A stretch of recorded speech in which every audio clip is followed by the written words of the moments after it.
할렐루야. 우리 함께 고백하겠습니다. 하나님께서 하십니다. 하나님께서 하십니다. 한 번 더 고백하겠습니다. 기대가 됩니다. 기대가 됩니다. 2023년 우리는 이렇게 고백합니다. 우리 스스로에게 고백하겠습니다. 우리는 하나님의 사람입니다. 우리는 하나님의 사람입니다. 우리는 하나님의 사람입니다.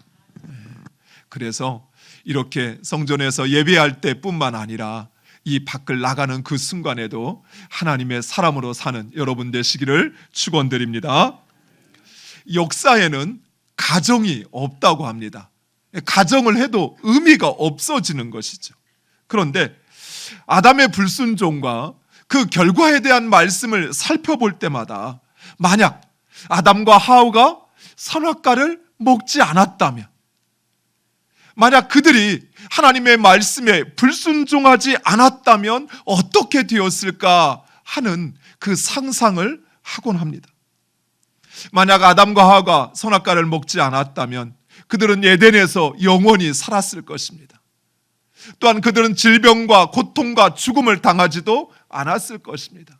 세상 역시 평화로웠고 아름다웠을 것입니다.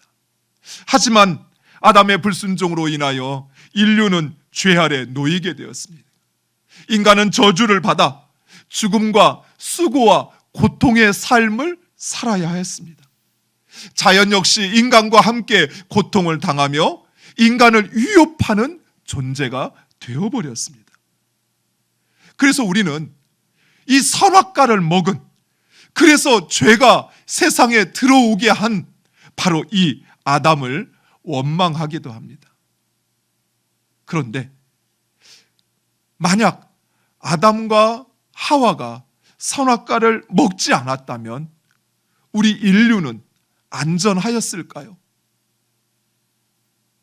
아니요. 저는 그렇지 않았을 것이라 확신합니다. 왜 그렇게 확신하냐고요? 바로 저 자신을 보면 그래요. 의심하기 좋아하고 시기하기 좋아하고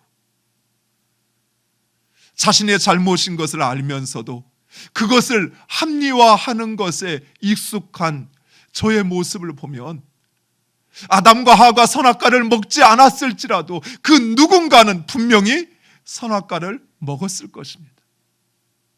그래서 결국 인류는 죄와 그 영향력 아래 놓이게 되었을 것입니다. 하나님은 인간을 창조하시면서 인간에게 자유의지를 주셨습니다.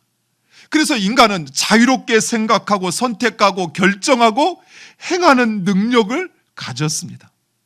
그래서 인간은 선을 행할 수도 악을 행할 수도 있습니다. 물론 하나님은 우리가 하나님의 말씀에 순종하는 삶을 살기를 원하지만, 그러나 인간은 자유의지를 통해서 하나님 말씀에 또 하나님의 뜻에 반대되는 일도 행할 수 있습니다.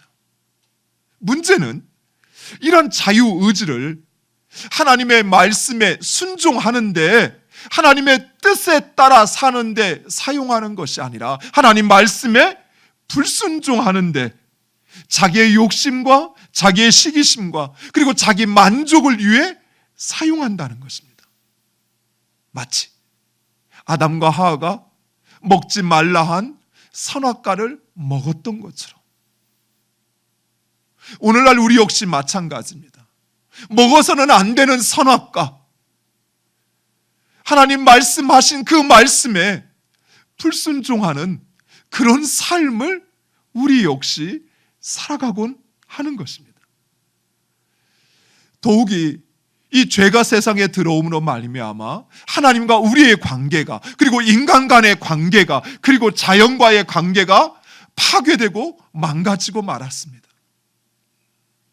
그래서 내 몸이라 여기는 그 아내를 향하여서도 오히려 나와 상관없는 여인처럼 이야기하기도 하고, 자신의 책임을 그 여인에게 또 뱀에게 전가시키기도 하는 것입니다. 무엇보다도 세상 사람들은 마치 하나님이 계시지 않는 것처럼 자기의 뜻대로, 자기 욕망대로, 자기 감정대로 행하였습니다. 아담이 낳은 아들 가인. 이 가인은 자신의 친동생 아벨을 무참히도 살해하였습니다. 성경에 보면 가인의 아들이었던 에녹 역시 하나님은 이제 필요 없고 스스로 자신을 지키겠다 성을 건축했습니다. 그리고 그의 손자 라멕 역시 점점 더 악하고 잔인하여 하나님의 섭리를 어기고 두 여인을 취하게 됩니다.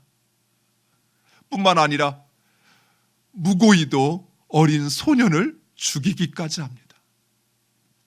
이처럼 죄가 세상에 들어온 후 세상은 점점 더 죄로 물들었습니다. 인간의 죄와 악함이 얼마나 극심하였던지 성경은 인간의 마음과 마음의 생각과 그 모든 계획이 항상 악하였다라고 이야기합니다.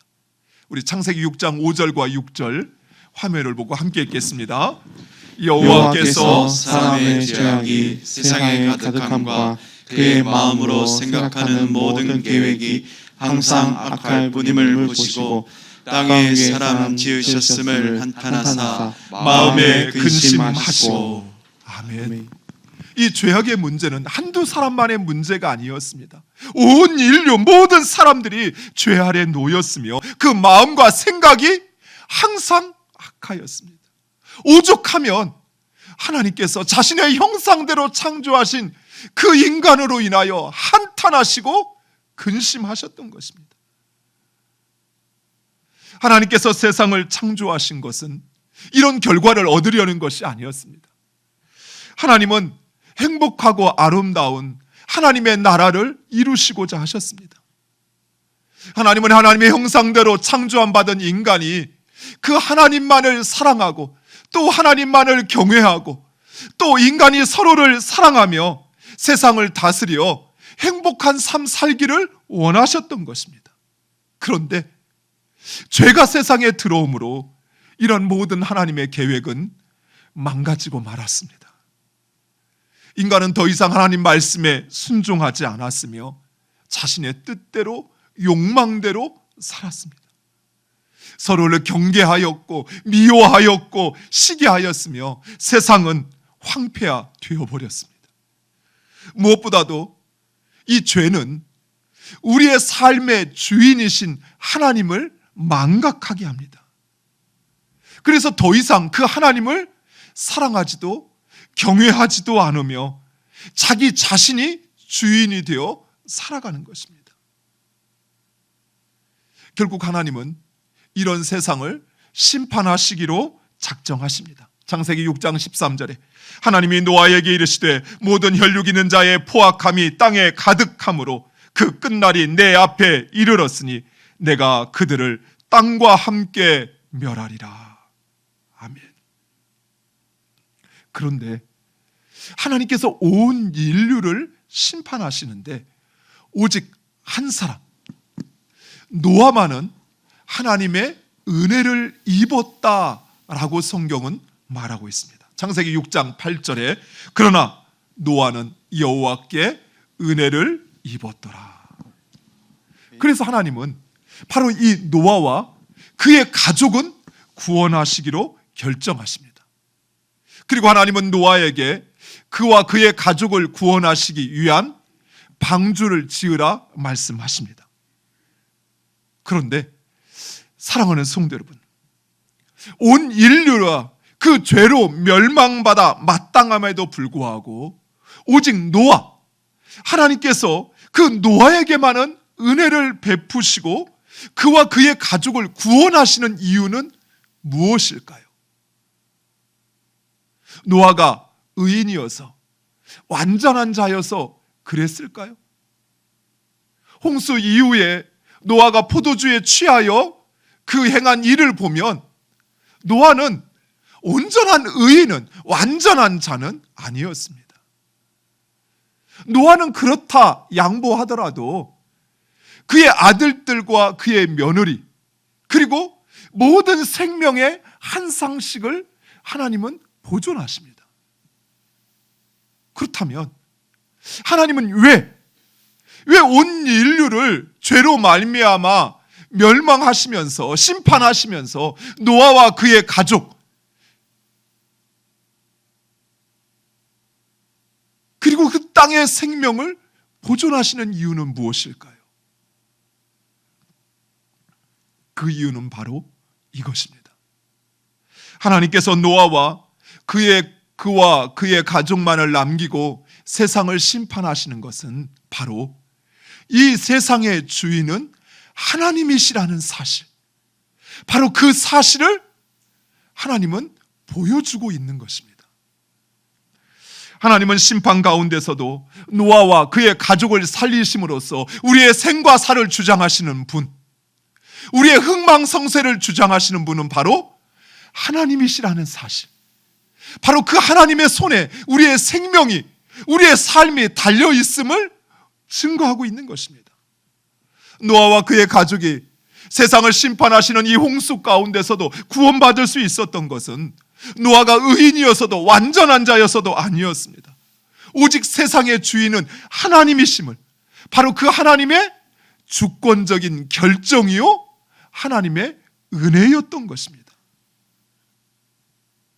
이처럼 하나님께서 이 세상을 심판하시는 것은 자신의 정체성을 망각하고 하나님의 피조물이라는 그 사실을 망각하고 마치 자신이 주인인 것처럼 주인 노릇하는 바로 그 인간들에게 너의 삶의 주인은, 이 세상의 주인은 하나님이시라는 사실을 깨닫고 증거하고 있는 것입니다.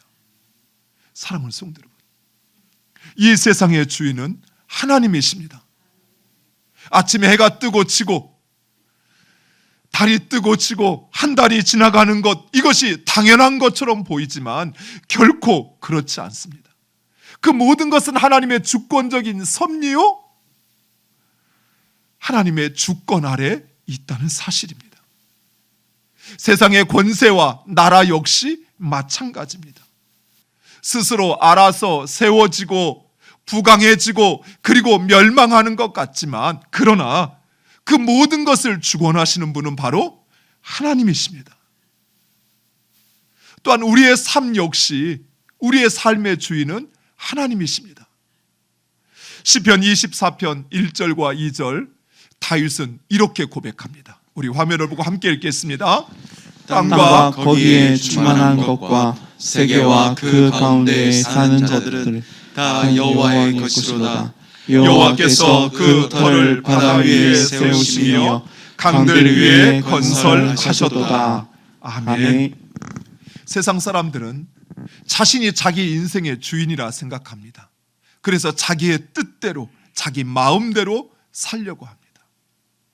심지어 예수를 믿는 성도들 가운데서도 여전히 세상 사람들처럼 살았던 것처럼 자신이 주인이 되어 자신의 열심과 자신의 방법과 자신의 뜻을 이루려고 합니다. 여자의 일생이라는 작품을 쓴 기드 모파상이라고 하는 작가가 있습니다. 이 모파상이 신학교에 입학을 했는데 그만 방탕한 생활로 인하여 신학교에서 쫓겨나게 됩니다. 그러자 이 모파상은 나는 이제는 예수를 나의 주인 삼지 않고 내가 주인된 내 인생을 살겠다, 그렇게 결심을 하게 됩니다. 그리고는 열심히 문학에 전진하여 유명해지기 시작합니다.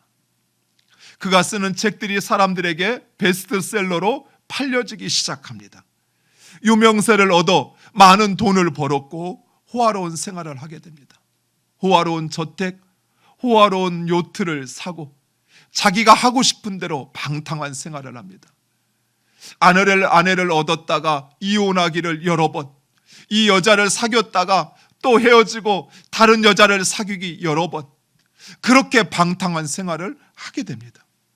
하지만 이내 곧 그는 온갖 두려움과 불안과 우울증에 시달리기 시작합니다. 그리고 결국은 자살을 선택하게 됩니다. 그런데 그 스스로의 목숨을 끊으려고 하는 그 일도 실패하게 됩니다. 그리고 정신병원에 갇혀 1년 동안 허공을 향하여 알아들을 수 없는 소리를 외치다가 그만 자신의 인생을 마감하게 됩니다. 이 모파상의 묘비에는 그가 말년에 항상 읊조리었던 반복했던 말이 기록되어 있는데 그 말은 바로 이것입니다. 나는 모든 것을 소유하고자 했지만 결국 아무것도 갖지 못했다. 사랑하는 성도 여러분, 우리가 우리 인생의 주인이 되려고 할 때 우리의 인생은 불평과 원망, 온갖 두려움과 불안에 시달릴 수밖에 없습니다.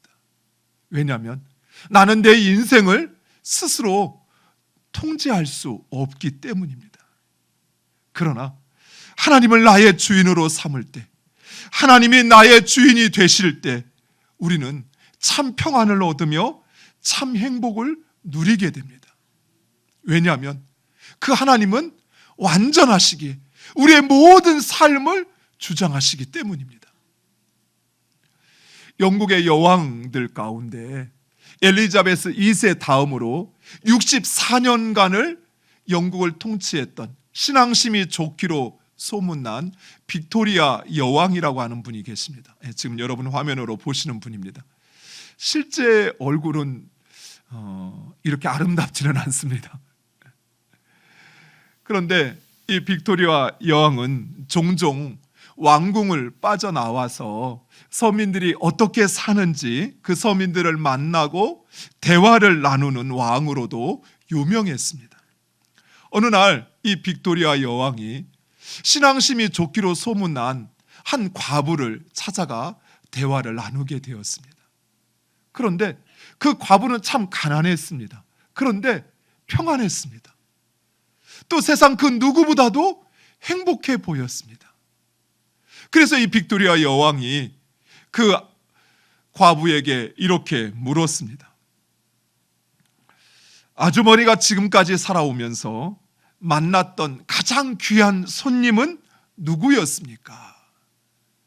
여왕은 이런 질문을 하면서 속으로 예수님입니다 라는 대답을 기대했습니다. 왜냐하면 예수님을 저렇게 모시지 않고는 저런 평안함과 행복을 누릴 수 없다 생각했기 때문입니다. 그런데 이 과부는 뜻밖의 이야기를 하는 것입니다.